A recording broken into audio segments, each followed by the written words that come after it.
예수 그리스도의 계보. 아브라함과 다윗의 자손 예수 그리스도의 계보라. 아브라함이 이삭을 낳고 이삭은 야곱을 낳고 야곱은 유다와 그의 형제들을 낳고 유다는 다말에게서 베레스와 세라를 낳고 베레스는 헤스론을 낳고 헤스론은 람을 낳고 람은 아미나답을 낳고 아미나답은 나손을 낳고 나손은 살몬을 낳고 살몬은 라합에게서 보아스를 낳고 보아스는 루색에서 오벳을 낳고 오벳은 이새를 낳고 이새는 다윗 왕을 낳으니라. 다윗은 우리아의 아내에게서 솔로몬을 낳고 솔로몬은 르호보암을 낳고 르호보암은 아비야를 낳고 아비야는 아사를 낳고 아사는 여호사밧을 낳고 여호사밧은 요람을 낳고 요람은 우시야를 낳고 우시야는 요담을 낳고 요담은 아하스를 낳고 아하스는 히스기야를 낳고 히스기야는 므낫세를 낳고 므낫세는 아몬을 낳고 아몬은 요시야를 낳고 바벨론으로 사로잡혀갈 때 요시야는 여고냐와 그의 형제들을 낳으니라. 바벨론으로 사로잡혀간 후에 여고냐는 스알디엘을 낳고 스알디엘은 스룹바벨을 낳고 스룹바벨은 아비옷을 낳고 아비옷은 엘리야김을 낳고 엘리야김은 아소르를 낳고 아소르는 사독을 낳고 사독은 아킴을 낳고 아킴은 엘리웃을 낳고 엘리웃은 엘라사를 낳고 엘라사는 마단을 낳고 마단은 야곱을 낳고 야곱은 마리아의 남편 요셉을 낳았으니 마리아에게서 그리스도라 칭하는 예수가 나시니라. 그런즉 모든 대수가 아브라함부터 다윗까지 14대요 다윗부터 바벨론으로 사로잡혀갈 때까지 14대요 바벨론으로 사로잡혀간 후부터 그리스도까지 14대더라.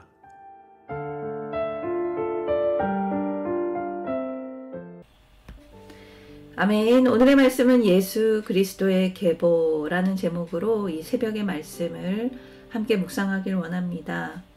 오늘부터 새로운 말씀, 마태복음의 말씀으로 시작이 됩니다. 이 마태복음은 그 예수님의 제자 세리 마태가 저자입니다. 마태는 가버나움 세관에서 일하던 그 세리였습니다. 일하던 중 예수님의 부르심을 받고 바로 제자가 되었습니다. 이 당시 세리라는 직업은 로마를 위해 세금을 걷는 일을 했기 때문에 그 이스라엘 사람들은 이 세리를 바라볼 때 이방인과 창기처럼 여길 정도로 아주 경멸의 대상이었습니다. 예수님은 이 마태를 부른 뒤에 이 마태는 예수님을 만나게 되죠. 만난 후에 회심을 하고 예수님이 부르심에 모든 것을 내려놓고 예수님을 따르는 삶을 살게 됩니다. 이 마태복음의 시작은 예수님의 계보로 시작됩니다. 왜 마태복음은 그리스도의 계보로 시작이 될까요? 사복음서인 마태, 마가, 누가, 요한복음은 모두 다 같이 그 예수님의 탄생과 또 공생의 사역과 십자가와 또 부활과 승천의 말씀을 전합니다. 하지만 각각 개별적으로 그 전하는 대상은 각각 다르게 쓰여졌습니다. 마태는 예수님을 왕으로 표현하면서 유대인을 대상으로 쓴 복음서입니다. 이는 유대인들에게 예수 그리스도가 왕의 혈통을 이은 합법적인 이스라엘의 왕이라는 사실을 알려주기 위해 쓰여졌습니다. 그래서 첫 시작이 예수 그리스도의 계보라라고 시작이 됩니다. 1절 말씀입니다. 아브라함과 다윗의 자손 예수 그리스도의 계보라. 예수님을 통해 새로운 세계, 즉 계보가 시작되었음을 알려줍니다. 아브라함과 다윗의 자손 예수 그리스도라는 이 말씀은 헬라어 원문에는 이 순서가 바뀌어 있습니다. 먼저 예수 그리스도, 다윗, 아브라함 순서로 기록되어 있습니다. 이 계보의 중심이 다윗과 아브라함이 아닌 예수 그리스도이며 그가 다윗과 아브라함의 자손으로 오신 메시아임을 이 유대인들에게 드러내고 있습니다. 메시아는 유대인들이 오랜 시간 동안 기다려온 분입니다. 그들의 할아버지, 그 할아버지의 할아버지가 구전을 통해서 계속 전해지면서 기다려온 그 다윗의 자손으로서 장차 이스라엘을 다스릴 왕으로 기다립니다. 그렇기 때문에 유대인들은 자신들의 고통에서 이 메시아가 와서 하나님의 나라가 세워지길, 그래서 지금의 고통과 아픔에서 구원해 주길 고대하고 기대했습니다. 마태는 예수 그리스도를 유대인의 왕으로 소개하며 너희가 그렇게 기다려오던 메시아가 바로 예수이고 그분을 믿어 하나님의 나라의 백성이 될 것을 강조하면서 권면합니다. 또 이 계보에서 중요한 것은 4명의 여인의 이름이 등장합니다. 3절과 5절, 6절 말씀입니다. 유다는 다말에게서 베레스와 세라를 낳고, 베레스는 헤스론을 낳고, 헤스론은 람을 낳고, 살몬은 라합에게서 보아스를 낳고, 보아스는 룻에게서 오벳을 낳고, 오벳은 이새를 낳고, 이새는 다윗 왕을 낳으니라. 다윗은 우리아의 아내에게서 솔로몬을 낳고. 이 남성 중심의 유대 사회에서 다말, 라합, 룻, 우리아의 아내 즉 밧세바가 등장합니다. 아주 이례적인 등장이죠. 이들 한 사람 한 사람을 보면 이들은 모두 이방인이거나 아주 많은 문제를 안고 있던 여인들이었습니다. 다말은 이방 여인으로 자신을 매춘부로 변장하여 남편 엘이 죽고 나서 시아버지와의 관계에서 베레스와 세라를 낳습니다. 아주 충격적인 사건이죠. 그리고 아주 부도덕한 여인입니다. 정죄를 받아야 하는 여인입니다. 하지만 하나님은 이 다말을 예수님의 족보에 포함시켰습니다. 다말뿐 아니라 라합은 여리고성의 기생이었지만 정탐꾼을 숨겨주면서 그 집안의 생명을 얻게 됩니다. 비록 매춘부의 삶을 살았지만 믿음으로 하나님의 뜻에 순종한 라합에게 하나님께서는 그리스도의 족보에 이름이 올라가는 영광을 또 누리게 하십니다.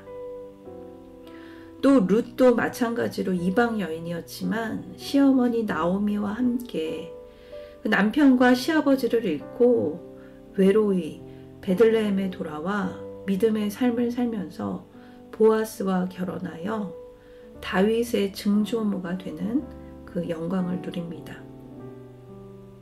우리아의 아내 밧세바도 마찬가지죠.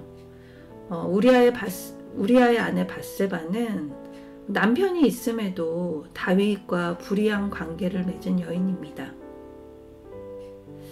이들의 모든 여인들을 보면 모두 정죄되어야 할 성적으로 또 신분적으로 부도덕한 여인들이었습니다.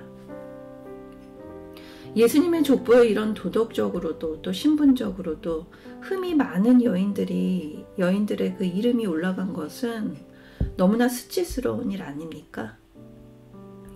하지만 예수님은 이런 죄인을 용서하시고 구원하시는 그 하나님의 은혜를 보여주십니다.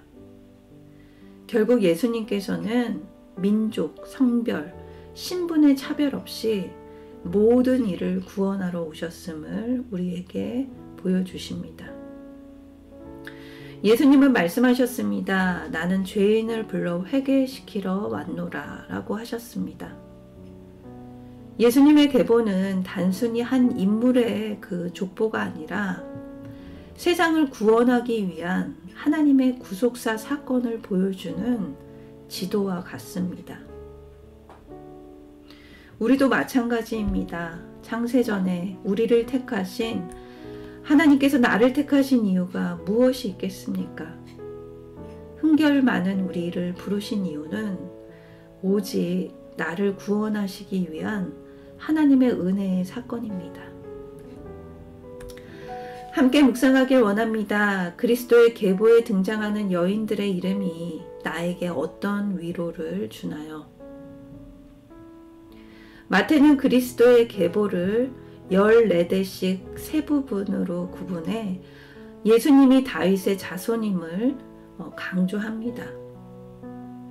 첫 번째 14대는 아브라함부터 다윗까지이고, 두 번째는 다윗부터 바벨론으로 사로잡혀 갈 때까지, 세 번째는 바벨론으로 사로잡혀 간 후부터 그리스도까지입니다. 17절 말씀입니다. 그런즉 모든 대수가 아브라함부터 다윗까지 14대요, 다윗부터 바벨론으로 사로잡혀 갈 때까지 14대요, 바벨론으로 사로잡혀 간 후부터 그리스도까지 14대더라. 첫 번째 다윗까지 그 14대는 이스라엘의 영광을 보여줍니다. 두 번째 그 부분은 바벨론으로 사로잡혀 갈 때까지 있는 그 수치의 포로 기간을 보여줍니다. 마지막 세 번째는 그리스도까지 그 회복을 말씀하십니다. 그리스도의 계보를 통해 하나님의 구속사의 흐름을 보여주고 계십니다. 하나님께서는 여러 인간들의 사건을 통하여 구원의 역사를 보여주시고 또 인도하시고 섭리하시는 지도와 같습니다. 계보에서 다윗이 5번이나 등장하고 또 계보의 전환점마다 다윗이 연결이 됩니다. 이는 하나님께서 다윗의 후손을 통해 영원한 왕을 주시겠다는 그 다윗 언약이 예수 그리스도를 통해 성취되었음을 알려주십니다. 하나님의 구원의 계획은 아무리 오랜 세월이 흘러도 실패하지 않고 죄로 얼룩진 인간의 불순종을 뛰어넘습니다.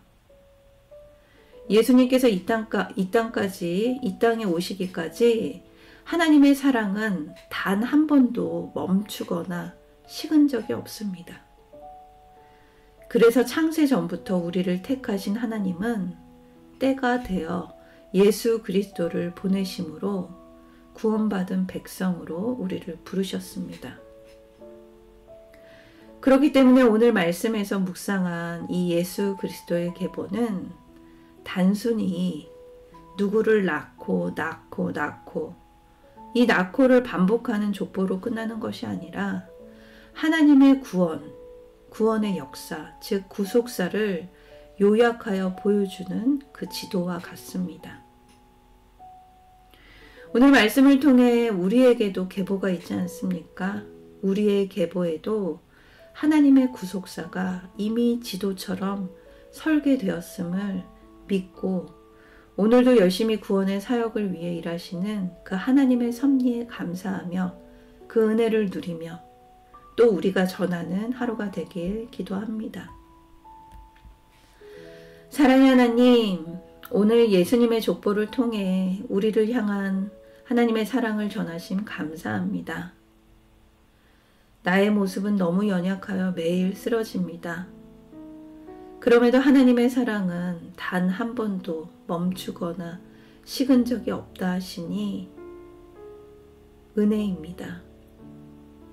세상에서 손가락 받는 죄인들을 사용하셔서 친히 예수님의 족보에 올리신 사건을 통해 위로를 받습니다. 또 내가 그 사랑을 전하는 사람이 되길 기도합니다. 민족, 성별, 신분의 차별 없이 죄인을 불러 회개시키는 주님의 사역을 따르며 나아가길 기도합니다. 오늘도 나를 사용하여 주시옵소서. 감사드리며 예수님의 이름으로 기도드립니다. 아멘.